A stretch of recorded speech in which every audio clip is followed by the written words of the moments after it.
आता यांचे हाल असे का झाले हे तुम्हाला जाणायचं असेल तर व्हिडिओ शेवटपर्यंत नक्की बघा. तर आमचा ऐन सुट्टीच्या दिवशीच गॅस संपला आणि गॅस संपला की मग आता माझ्याकडे ऑप्शनमध्ये होतं हे इंडक्शन. आता गावाकडच्या सारखं इथं तर काही चूल नाही आहे.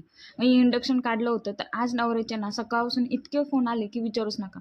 आता त्यांना वाटलं ही शेगडीवर करते का लाईटीचं काम नाही, घरात एकटीच आहे, सोबत बाळ पण आहे. तर मग असे जर फोन आले ना काळजीचे तर किती छान वाटतं ना.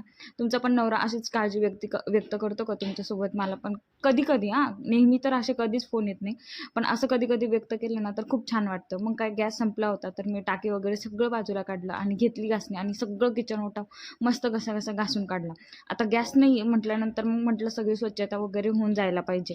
आणि आता हा वॉलपेपर जो लावलाय ना मी, तर तो इथे आम्ही रेंटेड हाऊसमध्ये राहतो आणि ते मला डाग लपवायचे म्हणून मी हा वॉलपेपर लावला, पण तो काही राहायला तयार नाही. आता त्याच्यावर मला दुसरं काहीतरी सोल्युशन शोधावं लागेल, पण तो राहत नाही आहे. मग मी त्याला सध्या तात्पुरतं तसंच राहू दिलेलं आहे. आणि मग मी गॅस वगैरे सगळं घासून घेतलं आणि त्यानंतर मग लागले होते कामाला बाकीच्या. तोपर्यंत मला असं वाटलं की आता आमचा गॅस तर 10 दिवस वेटिंगला होता. पण हे साहेब ना तर त्यांना रिक्वेस्ट वगैरे करून लगेच गॅस घेऊन आले. मग काय गॅस घेऊन आले म्हटल्यानंतर मग संध्याकाळी त्यांनी मस्त जेवण वगैरे केलं दुपारी. त्यानंतर ऑफिसला गेले आणि मग नंतर मला तर गॅस लावायची काही परमिशनच नव्हती दिलेली त्यांनी.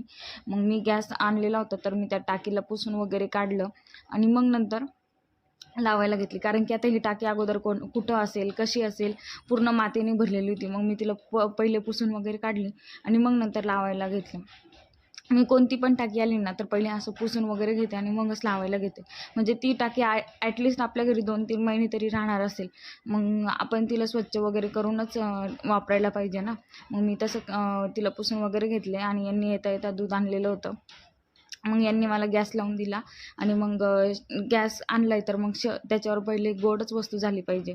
तर मग मी पहिले इथे चहा करायला घेतला होता आणि चहा म्हटलं की माझं तर डोकं एकदम फ्रेश होऊन जातं आणि मूड पण एकदम चांगला होऊन जातो. मग मी पहिले इथे चहा करायला घेतला आणि सोबतच यांनी येता येता भाजी वगैरे घेऊन आलेले होते. मग ती भाजी पण मला निवडायची होती. तर असा गेला आमचा आज फजितीचा दिवस. आणि या फजितीच्या दिवसात मला यांची काळजी व्यक्त झाली ते खूप छान वाटलं.